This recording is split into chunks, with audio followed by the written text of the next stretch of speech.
guys, and welcome to my April wrap-up. So if you guys watched my previous TBR for the month of April, you would have heard me say that I would have so much work to do and I don't think I'm even going to pick up a book by April 15th, blah blah blah. Funnily enough, I read a total of 10 books this month. 10 full-length novels. Crazy. So the first part is just going to be the books that I wanted to read based on my April TBR. I've mentioned this before that I want to link my previous TBR with the next month's wrap-up just to see if I am sticking to my TBR or not. And for this month, I actually stuck to most of my TBR. There were 2 books I wasn't able to read. The first was a book I just didn't get around to. I decided I don't want to reread. And the second is a review copy that I just gave away to someone else because I started reading it and I didn't like it that much. The first is Point of Retreat and the second was End Times by Anna Schumacher. I really disliked the first 2 chapters. I just couldn't get myself into reading it, so I gave it to another blogger who was slightly interested in the book, and yeah, she took it from me and she is reviewing it. So now moving on to those books that I was planning on reading based on my April TBR. The first is rereading The Sea of Tranquility by Katja Millet. I've mentioned how much I love this book and it breaks my heart every time I read it, and it has a good ending, but it's just the emotional roller coaster that you go through. And I actually read this from beginning to end, non-stop, without skipping a single line. And this book is humongous. It's over 400 pages. It's like 430 pages. So saying that I didn't skip a single line and it's a reread, that should explain to you how amazing this book is. I never reread books without skipping paragraphs or scenes that I'm just not interested in. For this one, I couldn't skip a single line. Everything was perfection. This book is perfection. And of course, 5 out of 5 stars, all-time favorite. I'll link to my written review that I wrote last year back in like May or something because the book came out in June. I'll link that below. Definitely check it out. One of my all-time favorite books. The next book that was on my April TBR is Biggest Flirts by Jennifer Eccles. This is the first book in the Superlatives trilogy, I'm guessing. I already did a mini review for this book. I will be posting it soon, but basically I really enjoyed it. It was a lot of fun, a lot of, it's just, you know, typical awkward meaning the show, like scenes and all that stuff, and it was a lot of fun. I gave it 5 out of 5 stars. I just really love this new Superlatives trilogy. The next book that I got to read is The Ring and the Crown, and I actually got this book signed. Actually, Giselle got this book signed for me. Thanks, Giselle. Right over here, and I honestly don't know what she wrote here. Juhina something in something. I don't know. I need to ask Giselle what that means. But basically, I read this book. Total and utter disappointment. 1 out of 5 stars. If you guys read the synopsis, this book has nothing to do with the synopsis. Literally nothing in the synopsis happens in this book except for like one part of it, and it happens like on page 250 or something. So completely disappointed. All this book talked about is girls obsessing over getting married and having affairs at 16 years old. That is it. Not cool. Did not like it. 1 out of 5 stars, unfortunately. The other 2 books that I also read based on my TBR, it is The Heiresses by Sarah Shepard. This is a new mystery novel from Sarah Shepard, the author of PLL, Pretty Little Liars, and The Lion Game. And I had high hopes for this. This was tagged as YA, but at the same time I saw it tagged as adult. I'm not really sure. I'm guessing it's adult because all of the people are like in their mid to high 20s. But basically, did not like this book either. I gave it 1 star, I think, or 1.5 or 2. And literally every single character in this book was cheating on their husbands, wives, partners, girlfriends, fiancés. So much cheating going on. I couldn't even keep up. So really disliked it. Don't like topics like that at all. And the mystery was pretty weird. Like, there were so many point of views and every single one had their own theory, so we only got to delve into each theory for a couple of chapters, so there wasn't any depth into the mystery. So I'll also link my mini written review down below if I did end up getting it posted on the blog. The next book that I read is Maybe Someday by Colleen Hoover. I finally managed to read this book. Everyone has been raving about it. Franny, I'll link her booktube channel below, loves this book so much, as well as Annabelle from In the Book Corner. So I decided to give it a go. I did. I liked it. I read it in a single day actually, but I enjoyed it. I gave it 4 out of 5 stars, and mainly because the topic, while I did enjoy the book, I was a bit uncomfortable with the topic. I don't want to basically spoil anything, but basically it is a really good book. Colleen Hoover is amazing, and 4 out of 5 stars. So this is it in terms of the books that I showcased in my TBR that I ended up reading. So I read everything except the 2, and I mentioned why. So I'm really happy. But in addition, I read another 5 books. 5. So let's get started, and all of these books are actually non-review books, so this brings me so much joy that 50% of my books that I read for this month, last month, were non-review books. The first book that I read is Ditched, a Love Story by Robin Mellem. I think I mentioned somewhere, this was on my top favorite reads of 2014 so far. I will be uploading this video soon. I just need to find the time to upload it, and it's already edited and everything. But this one was the cutest story ever. I loved it. I will also be making a mini review for this one.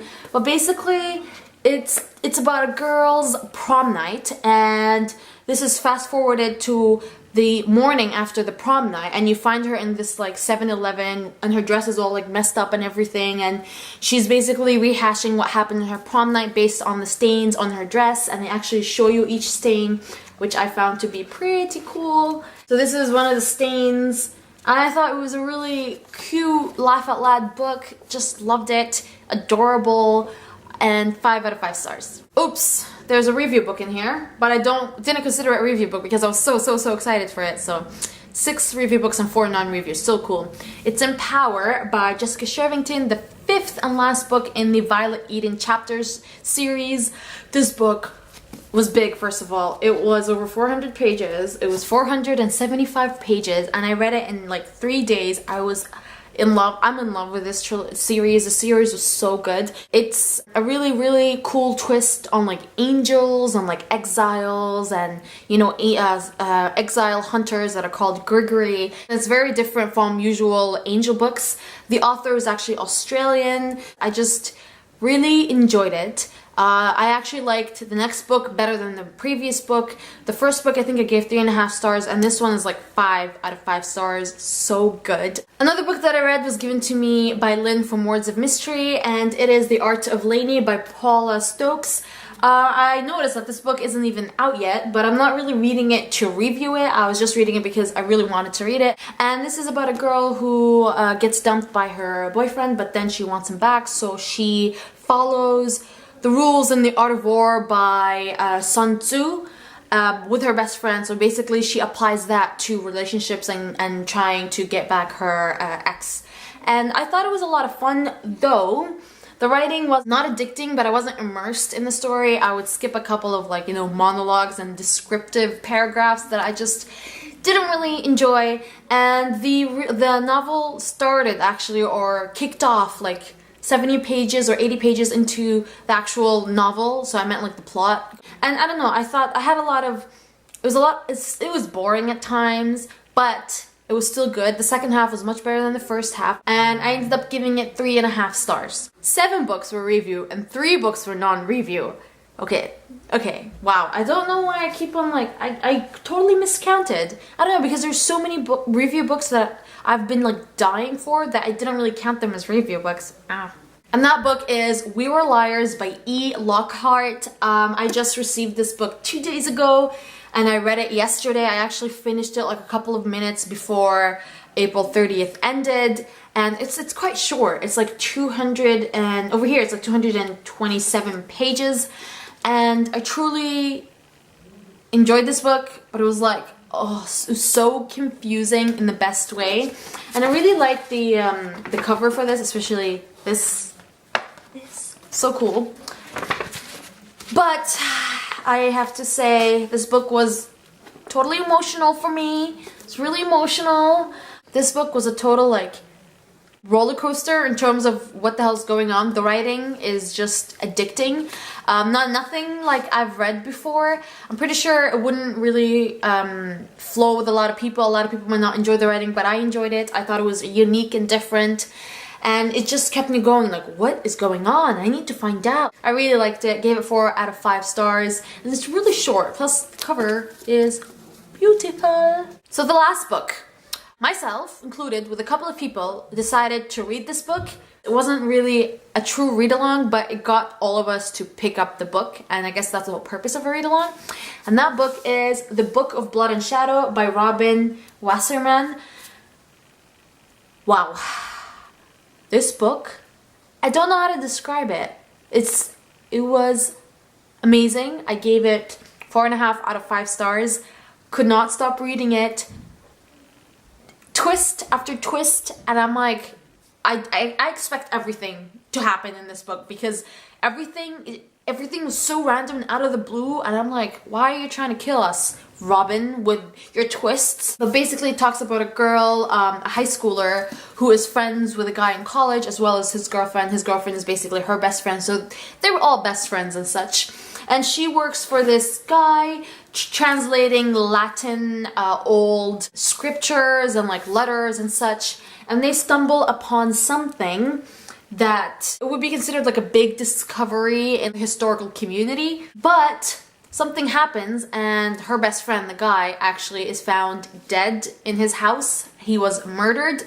The letters were taken or something, and there was a 4th guy that they're all friends with who became her boyfriend, that was involved. So she goes to Prague trying to find him, and there's all this like conspiracy, and like you read a lot of letters from the woman that they were trying to decipher her letters and stuff, and it's like you're reading 2 parallel stories, and it was just so good. The conspiracy, the secrets, you know, the journey, the adventure, and like there's just, you can't really trust anyone. And I had a couple of theories, and basically if you take snippets of each of my theories and combine them together, then it forms that story. So something that you would not be able to predict, very unpredictable and unexpected, and I loved it. I loved the historical aspect of it. I loved the background on Prague, and I'm not really one to enjoy reading letters in books. I don't like that at all, but for some reason I found myself fascinated with the woman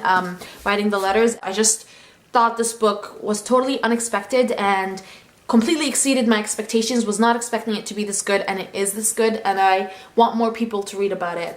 And yes, so good. 4.5 out of 5 stars. These are all my books. There are a lot, and I have a couple of favorites among here and a couple of disappointments, but that's okay.